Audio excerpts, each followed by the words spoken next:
Kıymetli İstanbullular, bayramlar her yıl gelip geçen sıradan günler olmaktan öte, dargınlık ve kırgınlıkların giderildiği, barış, sevgi ve esenliğin dalga dalga toplumun tüm kesimlerine yayıldığı, beni biz yapan yüce dinimizin rahmet kaynaklı çağrısıdır.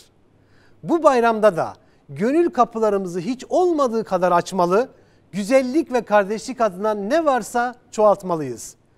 Dostluklarımızı pekiştirmeli, varlık ve hayır dualarına her zaman muhtaç olduğumuz aile büyüklerimizi ziyaret edip ellerini öpmeliyiz.